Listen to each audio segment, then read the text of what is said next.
Deadpool who breaks the fourth wall. We all talk about the fourth Exactly. wall, talking to the audience here.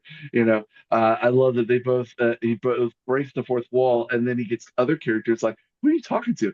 He's like, "Yeah." Right. It's Exactly. along those lines there. So it keeps them in character while at the same time breaking that fourth wall and addressing us on a new level. Um, but there's lots of little nuances. I mean, this script is so jam-packed with so many Mhm. different things that you can just tell that there was a lot of love and care put into this. It Right. wasn't just, hey, we're going to entertain everybody here, and we'll drop some things here. There was some real Right. planning involved. There's some real, Exactly. uh, you know, it's the fact that they addressed some, why people weren't in the movie here. That bartender person, the actor who played him in the first two, had a run in, different things. They address those things when they can button up those things here, life, because life hits you in the real world. Life hits you. You're not Exactly. always going to be able to get the same person, or you're not going to be able to do this, or you're not, you have a falling out with this person here. And the fact is that they were able to tie up those ends there, that says, okay, Exactly. yeah, you didn't get them on contract, or you didn't want them anymore here, but but I'm gonna pay attention to the movie here and not leave you hanging on that little detail there, Exactly. and so Exactly. forth. And so many people keep things wide open because they don't want to make decisions on, because of the influence. Every decision you make is that split decision and creates different things here. Now, that's not to say that that character can't return. He would just be in another universe. We can always bring him back, Exactly. and we can always do things like that. So it's one of those things that you really enjoy, um, how they address these little things here. So clearly they had a script, they rewrote it, they revised it. They said, well, what if, what if? I mean, there's a lot of care into this here, and so Yes. and this makes Yeah. it. Uh, I've always been one of those that I'm very hesitant about sequels. Everybody puts their best foot forward on the first movie, because they want to Mhm. get everybody hooked on it and everything nice.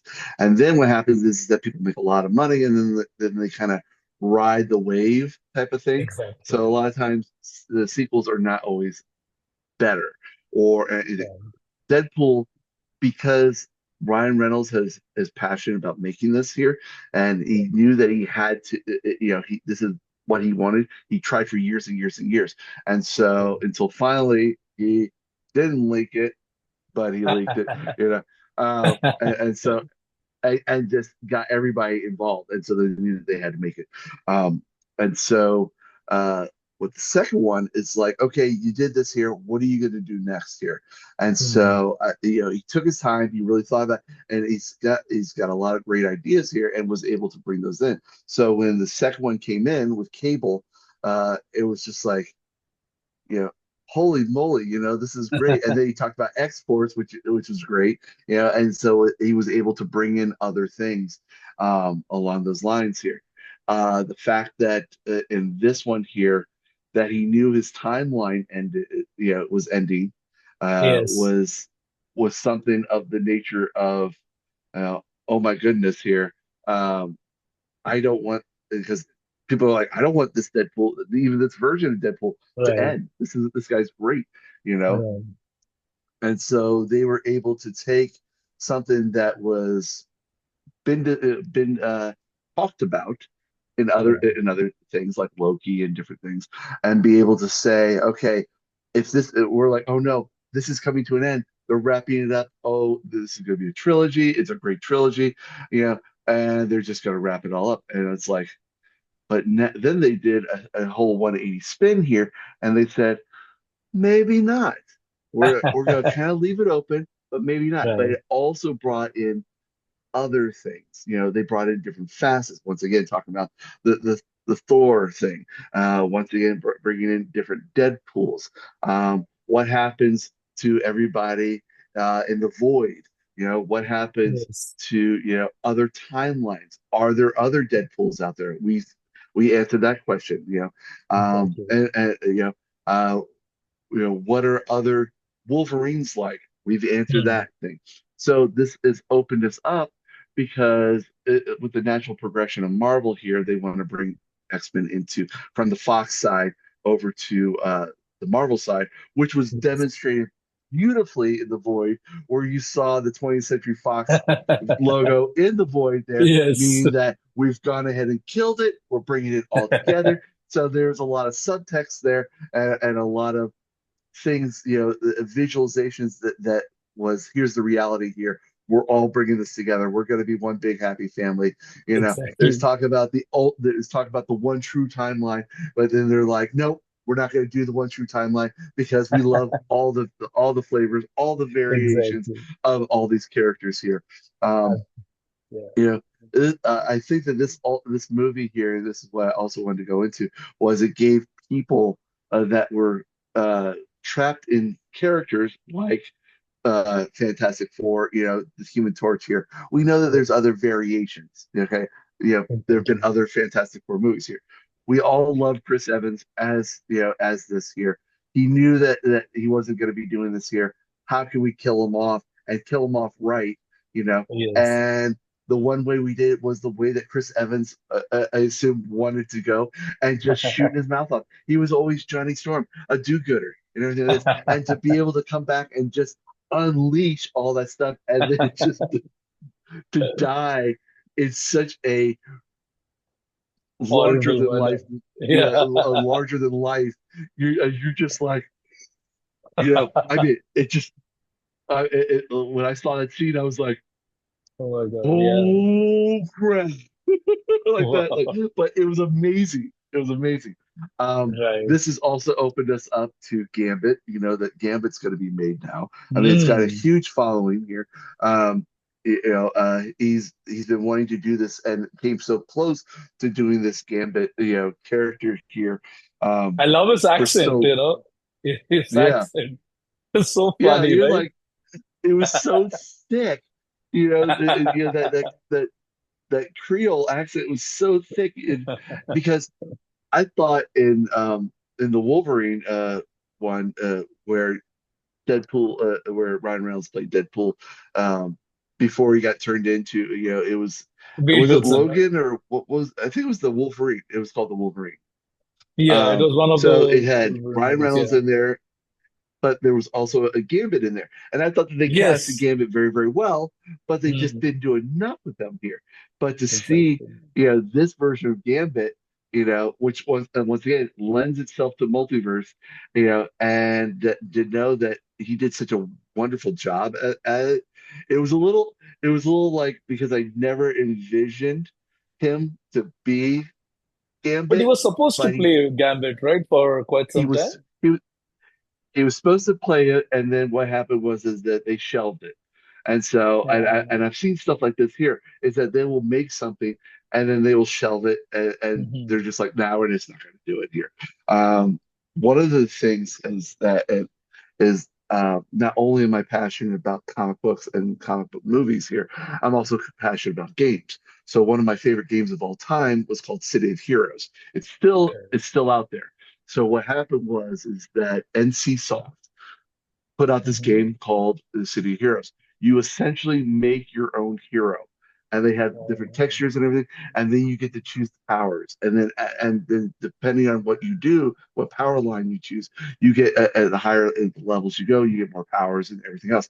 Great game, beautiful. It was massive multi online.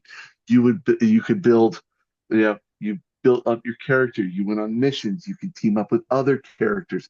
You end up building bases, like superhero layers and stuff mhm. like that. Then they came out with a city of villains. You could build your own villains. Wow.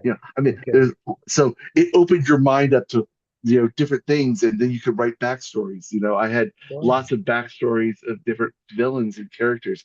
That's One of my awesome. main ones is it's also my game name here that I use is Body Shield. I've always been the Body Wow. Shield, and Okay. so ever since the '90s, I've been the Body Shield. Wow. Uh, Okay. and so, but I've also had an alter ego. Ah, My villain name has always been Krakathor.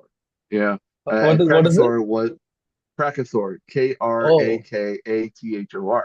So okay. I've had a good guy and I've had a bad guy. or he wasn't necessarily a bad guy as much as an anti-hero. He just did his own thing. And Yeah. so be able to pursue these things and seeing how brought me closer to superheroes and so Hmm. forth. And so anyway, NC Soft had another game called Guild Wars. So they had Okay. to make a decision between City Heroes and Guild Wars. They decided to go to Guild Wars. And so what they did was they Okay. shut down City Heroes. It was Hmm. horrible because I mean I've been playing this for 10 years. I Yeah. played this game for 10 years, you know, Um, and then they shelved it, and then it shut down all servers, everything. Everybody, we were on until the very last moment where we lost connection. Everybody was got, I mean, if you can imagine, there are videos out there, you see thousands of people online, and then all of a sudden they cut off the servers, and it's like, everybody's like, bye, bye, and everything. Well, anyway, somebody got a hold of the program and everything, started secret servers of this here, and finally NC Soft says, okay, if you guys want to run it here, don't you can't make any money off it because it's our idea. We'll let you run it, and it's been totally running ever since. oh, It's really? that kind of yeah.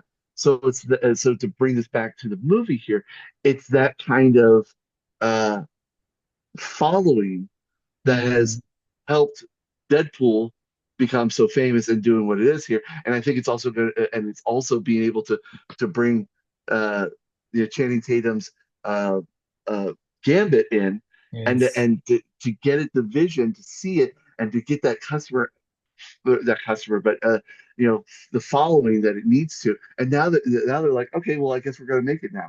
And so Yes. you get these dreams here, and with the right kind of mechanisms here, we can bring them to fruition, you know, through through the people that enjoy it the most.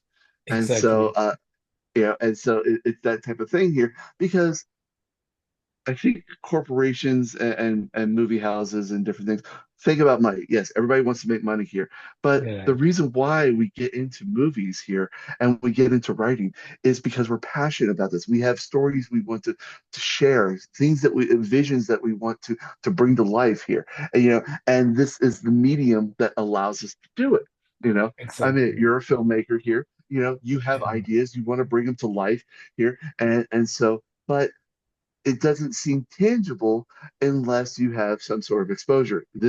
And so Yeah. with so we promote different things. We promote things outside the normal venues here in order to Mm. create a following here, and then that Right. following helps turn turns the big wheel, that is corporations here into the direction that we want them to go in order to make the Exactly. things that we want to see, and then everybody ends up winning, and so forth. Exactly. So, and Yeah. I love, but Yeah, sorry. I mean, on the same point, what I've seen is that Marvel listens to the fans, and there are so many things in this movie.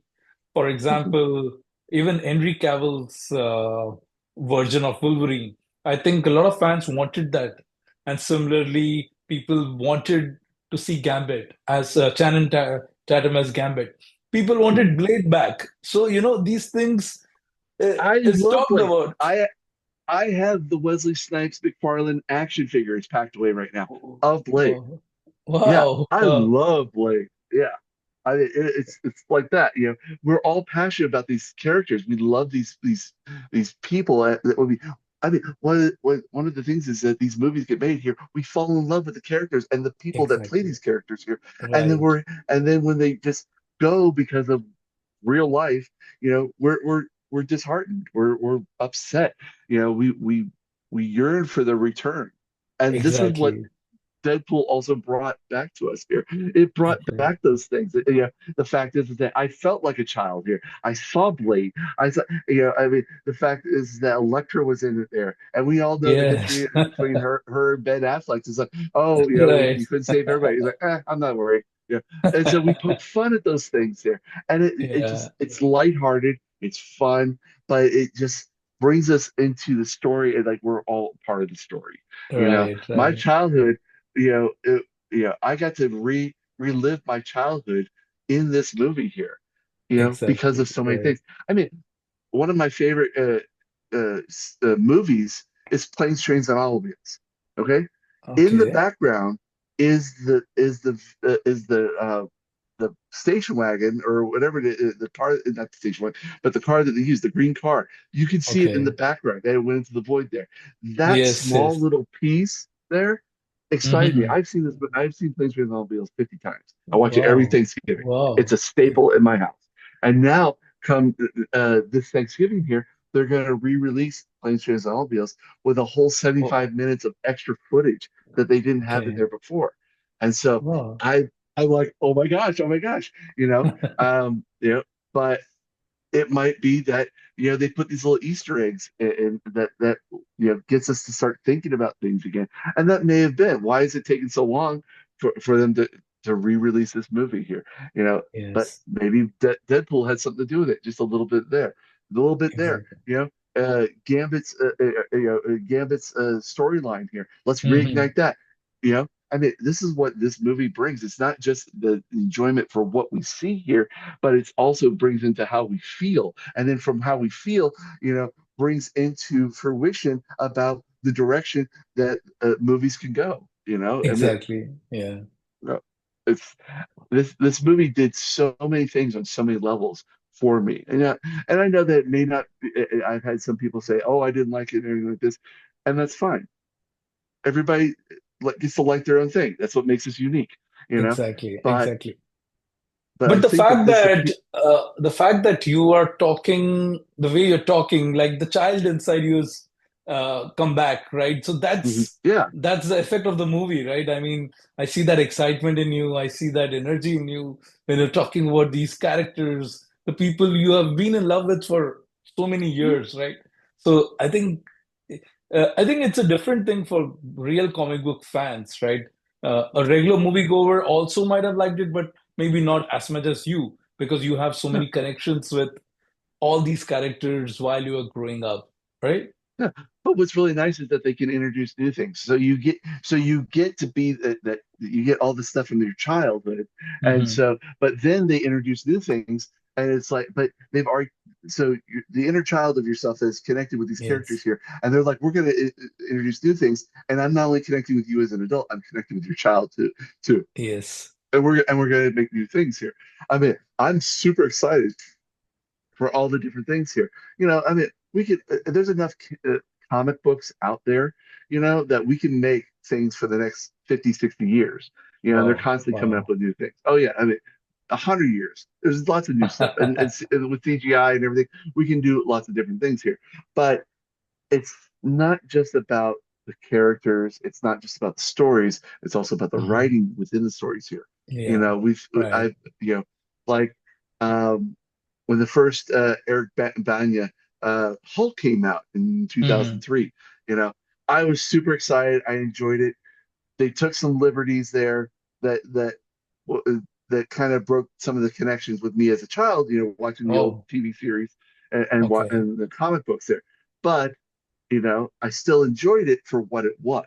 And that's Yeah. all things like I don't know if you remember that there's a whole thing about Star Trek, the original series here, Uh, and then we had the Star Trek movies, and then they reignited the Star Trek original series with a whole new cast, and people were upset. They're like, "This is not my thing," but if you take the core principles and the core character things, and then people take the liberties with them, they can enhance them to be new things and better things.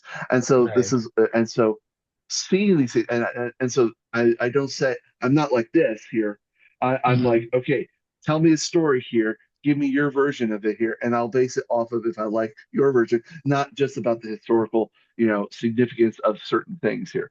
And Right. so I think that so I think Marvel's done an excellent job of that, being able to say, "Hey, here's this here, but we're going to take this and we want to do this, and then we want to do this, and kind of bring it out." And to say that, "Hey, if you don't like it, that's okay. It's a multiverse here.